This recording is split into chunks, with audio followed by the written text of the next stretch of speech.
मित्रों नमस्कार। हर हर महादेव, जय माता दी। मित्रों, मुझे इस बात को बताते हुए बड़ा हर्ष और बहुत ही प्राउड फील हो रहा है कि जो मैंने पिछली वीडियो बनाई थी, मैंने जो सीरीज शुरू किया है अपने धार्मिक जो हमारे पौराणिक चीज़ें हैं, जो हमारा हिंदू धर्म है उसकी जो मान्यताएं हैं उसके बारे में, कि बच्चे आज के हमारे इतनी फास्ट लाइफ हो रखी है कि उनको समझने का, देखने का समय नहीं मिल रहा है, जिसके कारण वो बुरी तरह से सांसारिक माया मोह में फंसे हुए हैं। और जो टेक्नोलॉजी ने उनको सुविधाएं तो बहुत दे दी, लेकिन साथ साथ जो है उनसे वो परेशान भी बहुत है और उनके अंदर ढेर सारा असंतोष व्याप्त है। मित्रों, बच्चों, ये हमारा एक छोटा सा प्रयास है। जब भी अपनी जीविका को चलाने के साथ साथ, नौकरी के साथ साथ जब भी हमें कोई समय मिल रहा है तो मैं उसमें समय निकाल के इस कार्य में लगा हुआ हूँ, क्योंकि मुझे ये मालूम है कि अगर हम अपने धर्म के बारे में, अपने इतिहास के बारे में अगर हम भूल जाएंगे तो हम एक दिन इतिहास के पन्नों में गुम हो जाएंगे।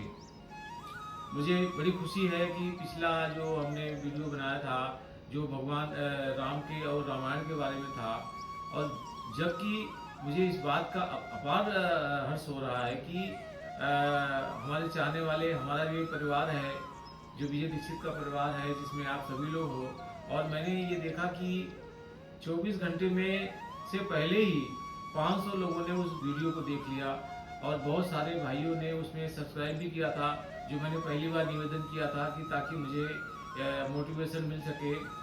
और उन लोगों को मैं धन्यवाद देता हूं जिन लोगों ने हमें सब्सक्राइब करके हमें मोटिवेट किया, और उनको भी धन्यवाद देता हूं जिन्होंने 20 मिनट की वीडियो होने के बावजूद भी उस वीडियो को पूरी तरह से देखा और हमारा उत्साहवर्धन किया। तो अब ज़्यादा देर न करते हुए आज हमारी जो वीडियो है वो देवों को देव महादेव के ऊपर है, उनके परिवार के ऊपर है। और यहाँ हम एक सीखने की कोशिश करेंगे कि आज जो हमारा जीवन चल रहा है, जिस जीवन में हम एडजस्टमेंट नहीं कर पा रहे हैं, चीज़ों को इग्नोर नहीं कर पाते, और हम जो है विषाद में चले जाते हैं, अवसाद में चले जाते हैं, टेंशन में चले जाते हैं। और अगर हम अपने भगवान शिव को देखें, उनका जो शिव का परिवार देखें, तो मुझमें ये दिखता है कि एक दूसरे के विरोधी होने के बाद भी, परस्पर विरोधी होने के बावजूद भी उनके घर में कैसा प्रेम और सामंजस्य होता है। आइए अब कथा को प्रारंभ करते हैं, ज़्यादा समय न लेते हुए। और क्योंकि हमें ये इस बात की जानकारी हो चुकी है कि अब आप लोग हमारे लंबी लंबी वीडियो को भी देखते हैं, जिसका मैं बहुत ही शुक्रगुजार हूँ। दिल की गहराइयों से, हार्दिक गहराइयों से आपको धन्यवाद देता हूँ। तो आइए, वीडियो लंबी ना हो जाए इसलिए हम कथा को शुरू करते हैं। आज जो हमारी कथा है वो देव के देव महादेव के ऊपर है। मित्रों, शिव परिवार जो है हमारे हिंदू धर्म में भगवान शिव का एक विशेष स्थान है, माता पार्वती का, माँ दुर्गे का एक विशेष स्थान है, गणेश जी का तो आप सभी जानते हैं कि जब भी हम कोई शुभ काम करते हैं तो गणेश जी से शुरू करते हैं। कार्तिकेय जी का बहुत विशेष स्थान है, जो इन दोनों की धर्मपत्नियां हैं रिद्धि और सिद्धि, उनका भी विशेष स्थान है। और साथ ही साथ जो इनके पुत्र हैं शुभ और लाभ, इनका भी विशेष स्थान है। तो ये कहते हैं कि देव तो सभी हैं, लेकिन महादेव को ही क्यों देव का देव कहा जाता है? ये इसलिए कहा जाता है कि इस परिवार में एक से बढ़ के एक देव हैं जो पूजनीय है हमारे हिंदू धर्म में, जिनको प्रति बहुत सारी आस्था है हमारा। तो इसीलिए हम शिव परिवार को शिव परिवार को ही हम एक सबसे बड़ा परिवार अपने धर्म में मानते हैं, शिव परिवार को ही। और अब महादेव के इस परिवार को ही, और महादेव को ही देवों के देव महादेव कहते हैं। इसीलिए कहते हैं कि इनका जो परिवार जितना बड़ा है उतने ही इस परिवार के लोग महान हैं, उतने ही पूजनीय हैं। मित्रों, हमारे शिव परिवार में अगर आप देखें तो भगवान शिव हैं, माता पार्वती हैं, गणेश जी हैं, जिनकी हमारे धर्म में जब भी कोई पूजा होती है तो अग्रिम पूजा होती है। गणेश जी हो गए, उनके भाई कार्तिकेय जी हो गए, और नंदी जी हो गए। उसके आगे चले तो इस परिवार में जब इनका परिवार आगे बढ़ता है तो रिद्धि और सिद्धि, ये जो गणेश जी की और कार्तिक जी की पत्नियां हो गई, इनके 2 बच्चे शुभ और लाभ। तो इनका हमारे किसी भी धार्मिक कार्यक्रम में या हमारे किसी भी जो अपनी हिंदू धर्म की रस्में होती हैं, तो कोई पूजा पाठ होता है तो कहीं न कहीं इन सबका ही प्रयोग होता है। अगर इन सब में थोड़ी थोड़ी जानकारी ले लेते हैं सबके बारे में। सबसे पहले हम लेते हैं भगवान शिव के बारे में। भगवान शिव को ये कहते हैं कि जगत के जनक भी हैं और जगत के संहारक भी हैं। वैसे ब्रह्मा जी ने सृष्टि की रचना किया है, तो आप ये देखिए कि जो हमारे महादेव हैं, भगवान शिव हैं, सृष्टि का जब विनाश होता है, जब उनकी तीसरी आंख खुलती है तो सृष्टि का विनाश हो जाता है। जब धरती पे पाप बहुत बढ़ जाता है, असुरों का विनाश करने के लिए, नेगेटिव चीज़ों को खत्म करने के लिए ही महादेव का जन्म होता है। तो जो हमारे भगवान शिव हैं वो जगत के संहारक हैं और एक महान योगी, जिसको योगी कहा जाता है, योगी राज। तो सबसे महान योगी, महान तपस्वी, जो कैलाश पर्वत पे बैठ के तपस्या करते हैं। और सबसे विचित्र बात यह है कि उनके गले में हमेशा सांपों की माला होती है, सिर पर गंगा जी और चंद्रमा जी हमेशा विराजमान होते हैं। तो अगर आप यहाँ पे देखें तो इनके साथ भी देखिए सांप भी लपेटे हुए हैं, गंगा जी भी चल रही हैं, वो भी विराजमान है। तो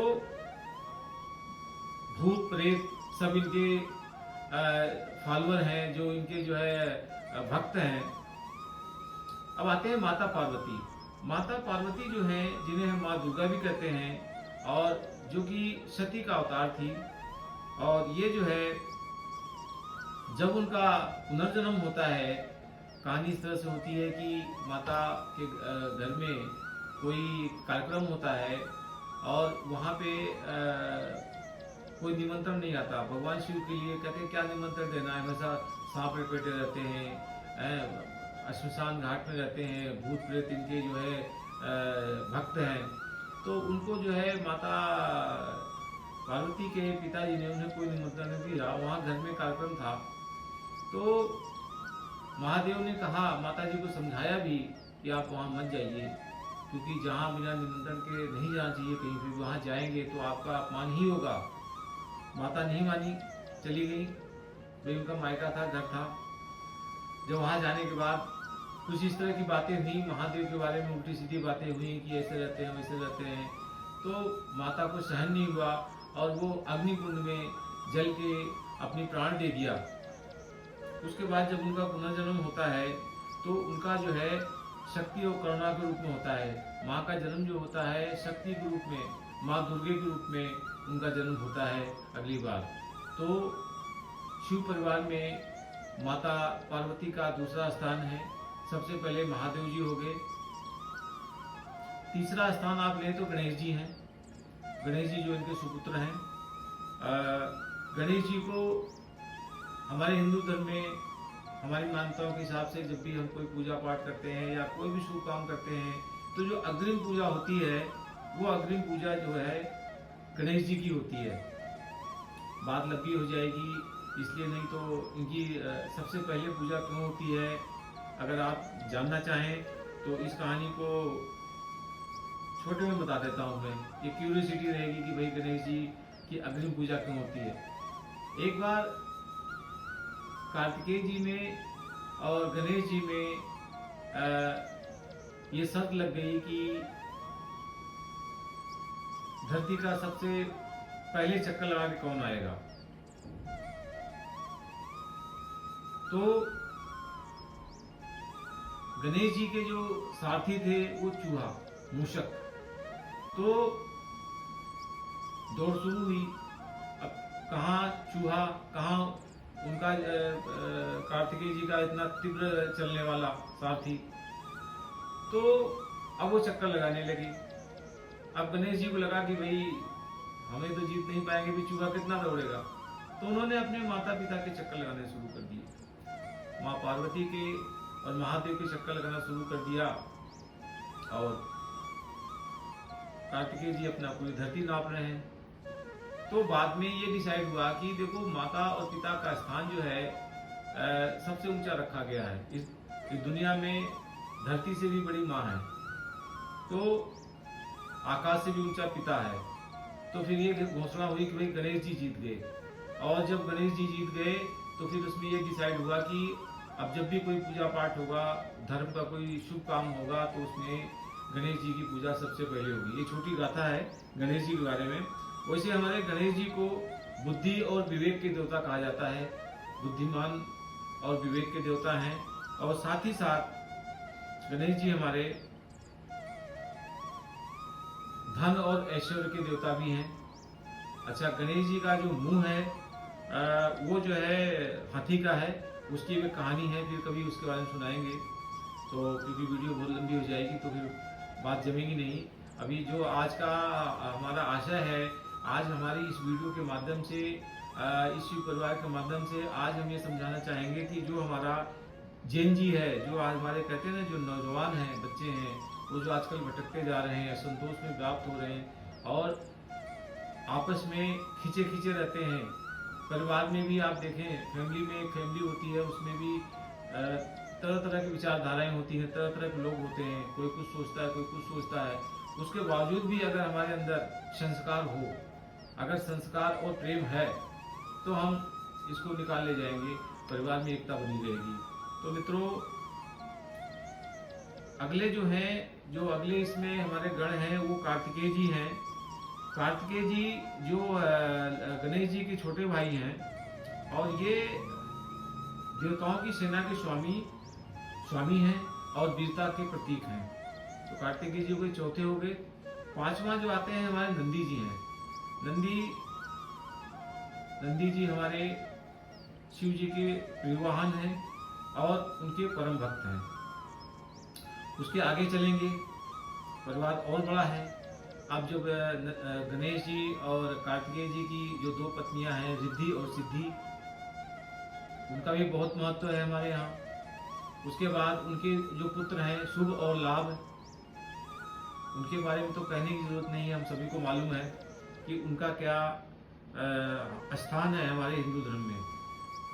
मित्रों, आगे बढ़ते हैं। अब ये देखते हैं कि इनका आपस में, आप देखिए, आपस में अगर देखें तो शिव जी के वाहन नंदी हैं।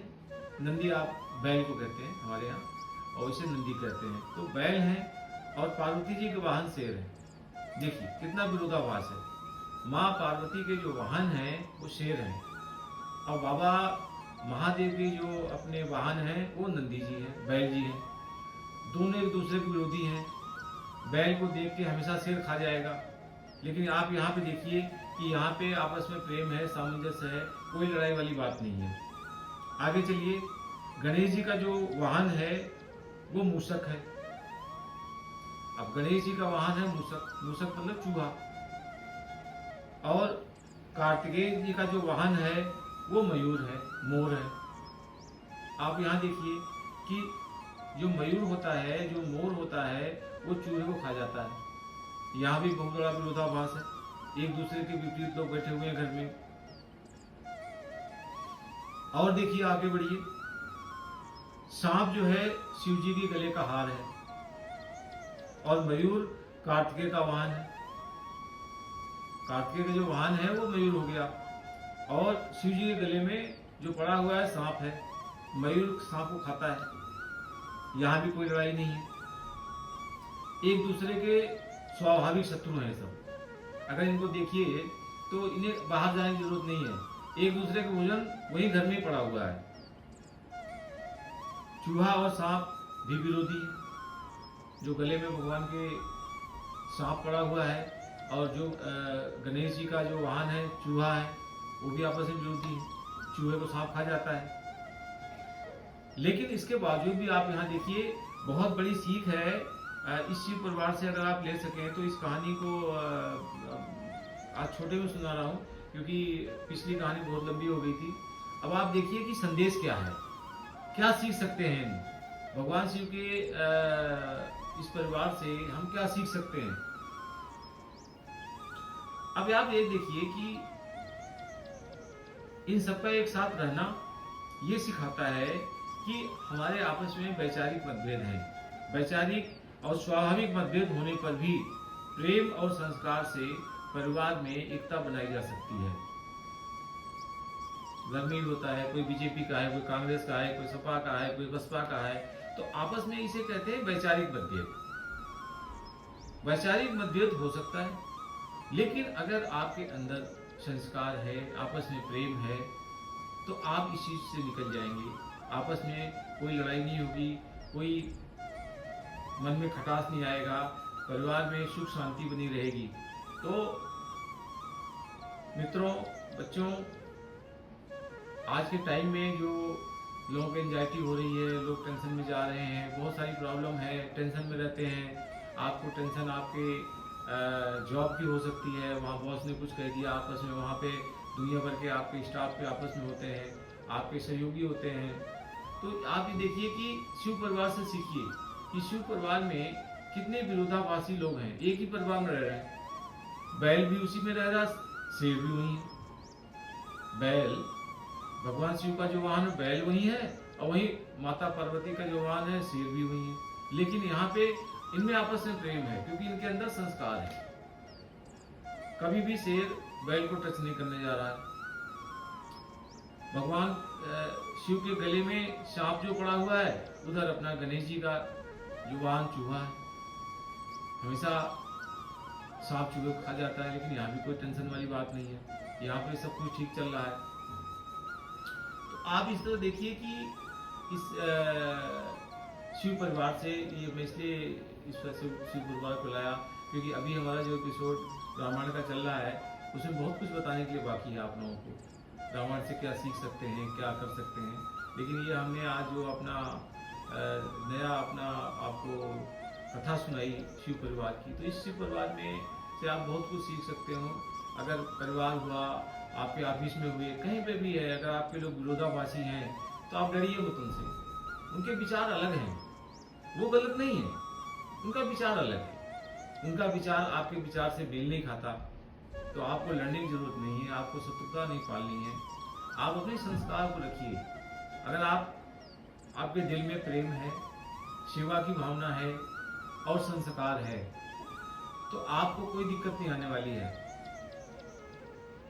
चीजों को इग्नोर करना सीखिए। आज का जो समय चल रहा है, अगर आप इग्नोर नहीं करेंगे तो अशांत हो जाएंगे, क्योंकि धार्मिक चीजें भी चल रही हैं, लेकिन वो अभी उनकी क्वांटिटी कम है, अधर्म ज्यादा है। तो आप ये मान चलिए कि परिवार हो चाहे समाज है, आप विपरीत लोगों के साथ सामंजस्य कैसे बढ़ाया जाता है, कैसे बना सकते हैं, उनको बनाने को सीखिए और भगवान शिव के परिवार से सीख सकते हैं। तो मैं तो ये कहूँगा कि सभी को भोलेनाथ का भक्त होना चाहिए, माँ पार्वती की पूजा करनी चाहिए, और इस पूरे परिवार से ये सीखना चाहिए कि घर में हमारे माँ बाप, भाई बहन, सभी हम सब के अंदर अगर संस्कार है, हमारे दिल में प्रेम है, तो अगर हर आदमी अलग विचारधारा का होने के बावजूद भी हमें कभी भी वहाँ पे कोई खटर पटर नहीं होगा, हमारा कोई वहाँ पे झगड़ा नहीं होगा, हमारा वहाँ कोई विद्रोह नहीं होगा, विरोध नहीं होगा, और वहाँ पे अशांति नहीं रहेगी, और वहाँ पे हमेशा सुख और शांति रहेगी। तो आज की कथा महादेव का जो अपना परिवार है, जब भी आपके मन में कभी भी ऐसा विचार आए, जब आप दुखी हो, जब आपका मन अवसाद पूर्ण हो, तो आप हमेशा जो है भगवान शिव के परिवार को देख लीजिए कि इस परिवार में एक दूसरे के विरोधी है, परस्पर विरोधी है, होना ही नहीं चाहिए। जहाँ बैल है वहाँ शेर का कोई काम ही नहीं है, जहाँ चूहा है वहाँ मयूर का कोई काम नहीं है, सांप का कोई काम नहीं है, लेकिन उसके बावजूद भी ये सारे एक ही जगह रहते हैं और मिलजुल के रहते हैं, कभी इनमें कोई लड़ाई झगड़ा नहीं है।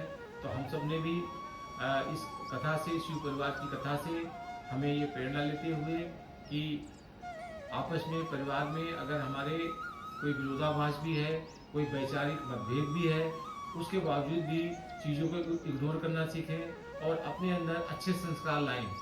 अच्छे संस्कार आपके अच्छे कर्मों से आएंगे। आप जब बुरे कर्म से हट जाएंगे, आप अच्छे कर्म करेंगे, कोई पाप का कर्म नहीं करेंगे, कोई अधर्म नहीं करेंगे, तो उससे आपका संस्कार अच्छा बनेगा। संस्कार कैसे आएंगे? अपने माँ बाप का रिस्पेक्ट करिए, अपने बड़ों का सम्मान करिए, माँ बाप के पैर छूइए, अपने बड़ों का पैर छूइए। समाज में जो भी आपके हैं उन किसी से ऊंच नीच की भावना मत रखिए। सभी के अंदर सभी के लिए आप सम्मान की भावना रखिए, प्रेम की भावना रखिए, सभी को समान दृष्टि से देखिए। कभी आपके मन में कोई ईर्ष्या, कोई क्रोध, कोई घमंड, ये सब चीज़ें नहीं आनी चाहिए। यही सब संस्कारहीनता है। कभी अपने बड़ों का आप अपमान मत करें, संस्कार है ये। माता पिता मिल जाए उनके पैर छू लीजिए। अगर आपके माता पिता वृद्ध हैं, बुजुर्ग हो गए हैं, तो उनके पास बैठिए, उनका हाल चाल लीजिए, उनसे पूछिए कि आप उनके लिए क्या कर सकते हैं। अगर आपको हो सके तो उनके पैर भी दबाइए। तो ये संस्कार आपके द्वारा आपके बच्चों में भी जाएंगे। तो आप ये संस्कार रखें। जो छोटे बच्चे हैं, जो बड़े हैं, उनके छोटे मोटे अपराध को माफ़ करें और उनके प्रति प्रेम की भावना रखें। यही संस्कार है। तो जब हम इस संस्कार को शुरू से सीखेंगे, संयम की भावना सीखेंगे, क्रोध करना नहीं सीखेंगे। अगर कोई आदमी कुछ हमारे प्रति गलत भी कर जाए तो भी उसको इग्नोर कर देंगे। माफ़ करना सबसे बड़ी चीज़ है। माफ़ करना आज के टाइम में सबसे बड़ी चीज़ माफ़ करना। कोई सामने कोई गलती कर गया, कुछ हो गया, कुछ बोल दिया, कुछ आपको बात चुभ गई, कोई बात नहीं, इग्नोर कर दो उसको, माफ़ कर दो उसको। माफ़ करना, इग्नोर करना आज के टाइम का जो है सबसे बड़ा ही अस्त्र है। अगर आपसे कोई गलती हो गई, आप सॉरी बोल दीजिए, ख़त्म करो उसको, बढ़ाने की कोई ज़रूरत नहीं है, मन में मत रखिए। तो अपने संस्कार को अच्छा रखिए, बच्चों में संस्कार डालिए और जिससे कि उनका जीवन अच्छा रहे और वो आज के तनाव भरे जीवन को अच्छे से डील कर पाएँ, अच्छे से समझ पाएँ और उनके साथ अपने जीवन को अच्छे से सामंजस्य बनाएं और उनके जीवन में तनाव ना आए। तो आज की कहानी को, आज की अपने शिव परिवार की अपनी गाथा को हम यही समाप्त करते हैं कि हम सभी अपने परिवार में अगर कोई गलती कर रहा है तो उसको इग्नोर करेंगे, अपने बड़ों का सम्मान करेंगे और अपने छोटों को प्यार करेंगे। अब इस गाथा को मैं समाप्त करते हुए किसी नई गाथा को ले आऊँगा अगले एपिसोड में। और मैं दोबारा से एक बार धन्यवाद देता हूँ कि जैसे आप लोगों से मैंने कहा था कि एक बार हमारी वीडियो को शेयर करें, सब्सक्राइब करें, तो आप लोग और वीडियो भी देखें और उसमें कमेंट बॉक्स में जो भी आपको अगर कोई नई वीडियो या कोई नई गाथा सुनने का मन है तो आप उसमें डालें। तो मुझे इस बात का बड़ा हर्ष हो रहा है और मैं आप सभी को हाथ जोड़ के धन्यवाद भी देता हूँ कि आप लोगों ने भर भर के इस बार मेरे सब्सक्राइब भी बढ़ाए आपने और आपने जो है 20 मिनट की वीडियो भी देखी। अब मैं अपनी वीडियो को यही समाप्त करता हूँ अपने इन शुभकामनाओं के साथ कि आप स्वस्थ रहें, व्यस्त रहें और मस्त रहें। हर हर महादेव, जय माता दी, नमस्कार।